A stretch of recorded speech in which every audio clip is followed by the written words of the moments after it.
Let's go ahead and get your animal energy for March. Oh, oh, I love this so much. So you have the buffalo here, which is brilliant. This is one of my absolute favorite energies. So the buffalo is sort of a hybrid energy for me. So it equates to the Fool from the Tarot and also has a bit of the King of Pentacles from the Tarot as well, which speaks of, with the Fool, fresh, brand new starts, beginning adventures, fresh, starting off down that road anew. And the King of Pentacles is about that high wealth, generosity, benefactor. So this is very, very auspicious when buffalo comes up. You're going to be in for a lot of good times this month with this energy, right? It's really beautiful. Right on. Let's see what's going on with this. Let's see what's going on. You know, I'm not usually, but I'm really drawn to this lightning. Hold on. Wow. Okay. Before I get to that, I'm really drawn to this lightning on this key. It's like lightning only strikes once, or like it's this earth energy, but with this fire behind it.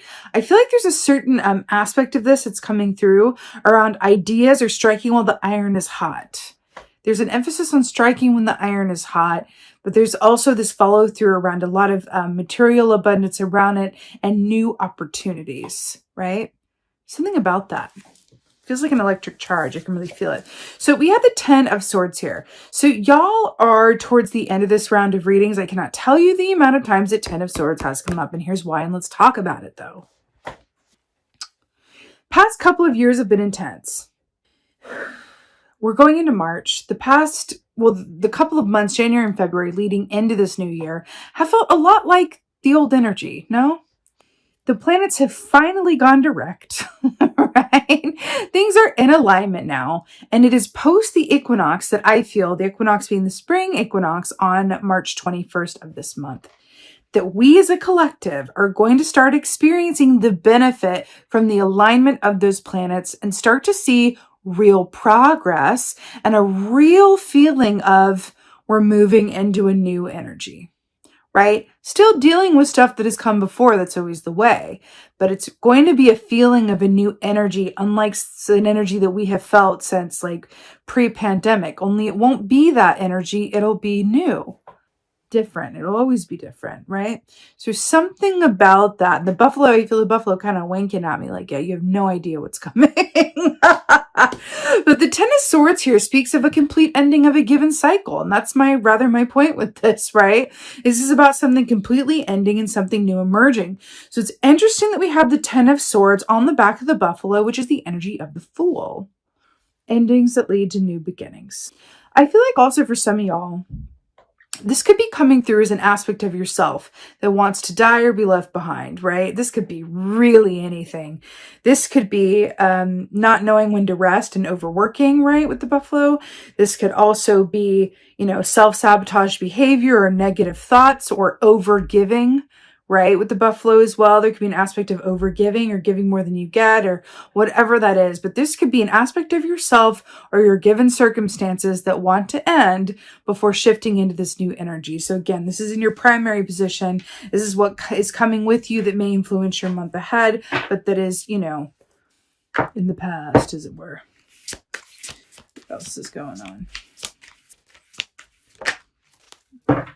Yeah. Oh, 2 for 1. Okay. Oh. Yeah, these want to go together. Okay, let's talk. You got 2 for 1 here. So we have the 7 of Wands, right? A lot of fire here, right? Well, you know what? There's not a lot of fire here. There's like swords and swords, but it feels like fire, especially with the lightning. And there's, definitely a fiery scene here. 7 of Wands. Wands are about the actions that you take, especially around the work that you're passionate about or the pursuits of which you are passionate. But there's an aspect with the 7 of Wands that's about, again, always with that John Mayer song on my head, whenever I pull this key, I'm bigger than my body gives me credit for, right? It's that whatever you put into it, you're going to get out of it. You can surmount any and all obstacles that may be in your way or on your path, right? Knowing that if I just keep persevering, right, I will succeed. So it's a beautiful energy. And then we have the Ace of Swords. Now, do you remember in the meditation how I saw the nightingale sitting on the hilt of that sword? Interesting, right? And then we have the question marks here. So the way that this is depicted in this deck is this is very much, yes, the Ace of Swords is about big truth, communication, right? Ideas, right? But in this context of this deck, there's a certain level of, but how or in what manner? Question mark, right? I do feel like and the answer is behind, as always. The stage manager's back here being like, hey, now this is actually the Hierophant in this deck that's being depicted as behind the curtain, right? Just look at this for a moment. So we have the Seven of Wands, which is on stage, center stage. This is a Cirque de Tarot, right, by Lisa Robertson. This is all about like what happens on stage and off stage, right? It's really brilliant. So Seven of Wands on stage. This ringmaster is making it happen, doing the most in full costume, putting all of the effort in, right? She's making something rather difficult look easy, right? But then this is backstage with the Ace of Swords. It's like, I'm getting a very distinct feeling from this. That there is a level of, first of all, just how many balls are you juggling? And there's a certain aspect of like, I don't completely know where this is going, or if I can sustain what I'm doing, or if everything that I am doing is going to work out. But I'm just going to keep going because people are watching me. But I do hear this question in my head of like, is this sustainable? Is this I'm not reasonable? Is this sustainable? Is this practical? Right? There's that question here. Is this sustainable? Is this practical? There does feel like there's a lot going on for you this month. And this really may well kick off later in the month as well, post-equinox, like I said.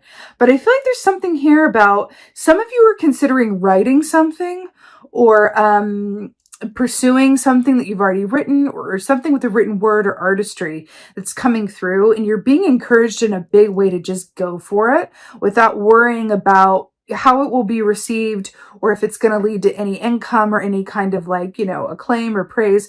There's something about go with it, back to that Ace of Swords. I'm being taken back to the initial Nightingale and with how you say it. I feel like perhaps part of your message that you're here to share with the world is that you are able to either simplify difficult concepts, right? Make difficult things look easy, or really spread a message that people need to hear, that with the buffalo is very healing.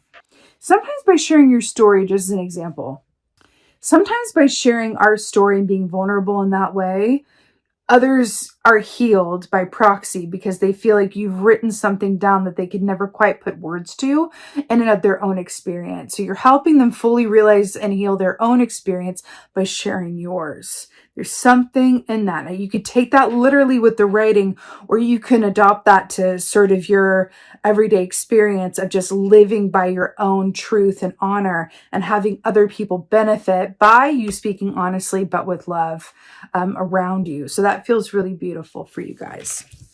Feels really beautiful. Let's see what else is going on, Leos.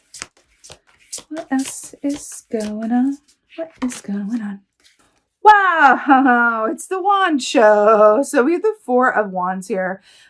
Beautiful. This is celebration, achievement, happy home and family, synchronicities, magic, divine timing, all of the things, right? 11:11. This is really, really beautiful. This is having so much to celebrate and be happy about. This is where you're moving into towards the latter part of the time frame here. And it feels really, really good. I keep getting this message, putting one foot in front of the other, even if it feels like you're moving on blind faith, it will pay off. As long as you stay true to your word, be mindful about how you communicate, and really follow through any sources of divine inspiration that come to you via an Ace of Swords perspective, you're going to be headed right for this Four of Wands, where you're feeling really good about what you started or what you put your focus towards this month. Feels really, really good. Feels really, really good. Clarifier for the Ten of Swords. The Sun. As a clarifier for the Ten of Swords, and it get any better than that. So the Sun is about happiness, illumination, healing, Lemur medicine is very much about seeing both sides of something and understanding that the gold really lies in the gray, in the middle ground, right? It's interesting. I feel like there's an ending to the way that you've seen things, or a shift around your perspective that is a lot more positive, illuminating, or more self-love centered, right? That's what this feels like to me. It feels like you're also just choosing. You may have exhausted yourself either on analysis paralysis, or exhausted yourself by thinking about the worst case scenario, or maybe you're literally exhausted by not sleeping and you're just kind of like, I'm going to choose something else. I can't worry about this anymore. I can't worry about how it's going to go. I can't worry about what they're going to say if I tell them this. I can't worry about, my financial, 5 years down the road. I can't worry about a 401k, whatever that is. I can't worry about what my family will say, or whatever it is. This is about standing in the light of your own truth and choosing to move forward from a place of hope and faith without necessarily having any guarantee of how and when it may work out. There's a lot of power in that. That is the human experience. That's the hero's journey, actually, is what it is. You know what I mean? Okay. Ace of Swords and Seven of Wands. What's going on? I do feel like you are illuminated around things that no longer work, right? Aspects of yourself, your environment. So to clarify the Ace of Swords and the Seven of Wands, we have the Nine of Wands, which is that wounded warrior key. So this is that perseverance. It's that fortitude. It's that strength and courage and all of those good things. Whenever the Nine of Wands comes up, I just want to say, just rest a bit and treat yourself well, right? Especially that, it's clarifying the Ace of Swords and the Seven of Wands. I do feel like you are reaching a bit of a pinnacle point where you kind of feel like you could go either way, and you really just are hoping for the best. But there's this aspect of like really returning back to self-care and treating yourself well. That feels incredibly important. I feel like the work that you do, or the capacity of work that you do, or the nature of it, something about the work that you do and or the relationships that you keep aligned with your soul purpose takes a lot out of you. It requires a lot of you, whether that's energy, like physical energy, or spiritual energy, if you're, if you do metaphysical work or energy work, whatever that is for you, or if you're in a caretaking, context, and that requires a lot mentally, emotionally, physically, right? For sure. It does require a lot of you. So I feel like this is a call to kind of like take care of yourself as well as you take care of others. And watch what that does for your perspective, your abundance, your manifestational ability, your outlook. Okay. Then you get to the Four of Wands here. Let's go ahead and get a clarifier. This beautiful Four of Wands, celebration, happiness, success. Oops. Knight of Pentacles here to clarify the Four of Wands. Now, what's brilliant about this is the Knight of Pentacles takes its time getting to where it's going, but then when it arrives, it doesn't go anywhere. It has some true staying power. This is about something that you've put a lot of work on, work towards, taken your time with, really, really put a lot of blood, sweat, and tears into it, and had maybe even a little bit of patience around, really coming to a fruition point where you have every reason and cause to celebrate, rejoice, and really appreciate all the work and all that it took for you to get where you are. It feels like you're moving to a place where you're able to just kind of like sit back on your heels, kind of look around and be like, wow, look at all that. Look at all that I did. Look at all that. And really appreciate that, and then reap the rewards from that as well. Again, I feel like this is tying back into that. I keep going back to the Nightingale in my mind with that Ace of Swords and then the Saturn. I feel like there is a certain shift within your given circumstances is aligned with certain opportunities, and you're being asked to just sort of like keep going right now because you're on the precipice of breaking through some sort of glass ceiling that you don't even know is there. That's exciting. Like, I want to be like, ooh. Like, it feels very exciting to me. It feels very, very exciting. Your potential, what you've manifested so far, is only the very start of it. There's so much more on the road that lies ahead for you. It's beautiful. I just said it's beautiful right at the moment that beauty can... Wow. And the immortal words of Alyssa Edwards. I feel like you guys are like, who's Alyssa Edwards? Beauty. So this is wonderful. This is everything that we were talking about. You know, this sort of embodiment of having the flowers on the head. And then we have the Knight of Pentacles here, which is about like reaping the benefits of the seeds that you've sown, right? So there's a beautiful, beautiful parallel there as well, aligned with the buffalo, with the Fool energy and the King of Pentacles. You have so much to look forward to, but I feel like part of this payback comes from a beauty that exists within you to do good and to help enrich the lives of other people, or leave your piece of the world, earth, better than how you found it. That feels like the energy that I'm tapping into here.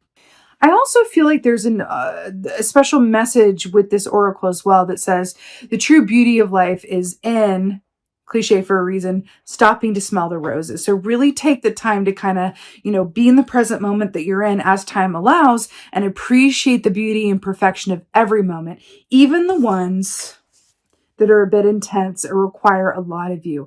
Everything, regardless of how it appears on the surface, everything is as it's meant to be and perfect as it is.